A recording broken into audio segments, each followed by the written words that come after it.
নমস্কার বন্ধুরা, আজ আমি নিয়ে চলে এসেছি একটি ভিন্ন স্বাদের রেসিপি। আম কুমড়ো দিয়ে তৈরি হবে আজকের এই রেসিপি, যা আপনারা আগে কখনো খাননি। এই রান্নাটি আমি শিখেছি আমার দিদুর কাছ থেকে। এই রেসিপিটি করতে আমার প্রথমেই লাগবে কুমড়ো। এখানে আমি 200 গ্রাম কুমড়ো ডুমো ডুমো করে কেটে রেখেছি, তার সাথে নিয়েছি 3টে কাঁচা লঙ্কা। আমার লাগবে আরও একটি মূল উপকরণ, সেটি হলো কাঁচা আম। এখানে আমি একটা মাঝারি সাইজের কাঁচা আম নিয়েছি। এই দুটি উপকরণ দিয়েই তৈরি হবে আজকের রান্না। প্রথমেই আমি একটি কড়াইতে দিয়ে দিলাম সর্ষের তেল। তেলটা গরম হয়ে গেলে এর মধ্যে আমি দিয়ে দেব গোটা সর্ষে ফোড়ন হিসেবে।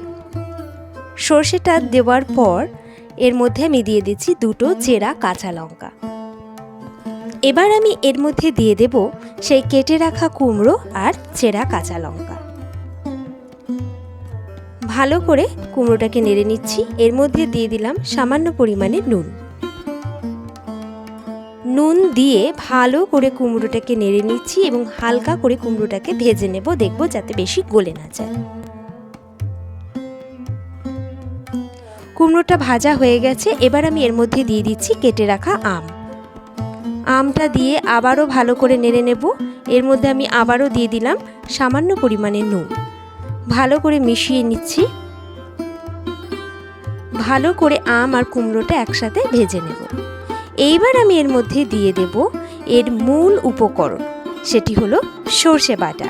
এখানে আমি সর্ষে বেটে রেখেছি। এখানে প্রায় 2.5 টেবিল চামচ সর্ষে বাটা রয়েছে। ভালো করে সর্ষে বাটার সঙ্গে আম কুমড়ো মিশিয়ে ভালো করে নেড়ে নিচ্ছি।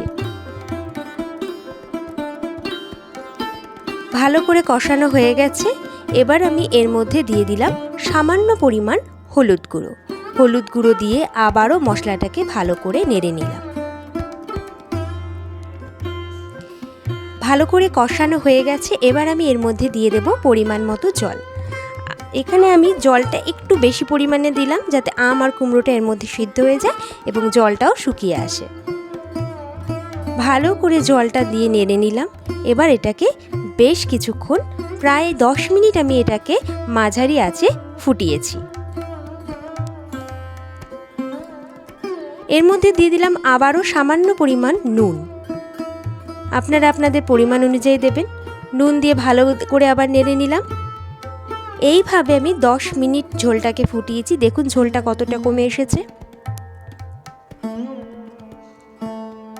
এই পর্যায়ে আমি দিয়ে দিলাম সামান্য চিনি। এখানে আমি প্রায় 1 টেবিল চামচ চিনি দিয়েছি। আপনারা স্বাদ অনুযায়ী দেবেন। এই রান্নাটি হালকা টক, হালকা ঝাল এবং হালকা মিষ্টি হয়। দেখুন গ্রেভিটা প্রায় শুকিয়ে এসেছে। আর একটু শুকিয়ে নিয়েই এবার এটাকে নামিয়ে নেব। তৈরি হয়ে গেল আজকের রেসিপি আম কুমড়ো দিয়ে সর্ষের ঝাল। আজকের রেসিপিটি কেমন লাগলো? ভালো লাগলে অবশ্যই কমেন্ট করে জানাবেন এবং সাবস্ক্রাইব করে চ্যানেলের পাশে থাকবেন।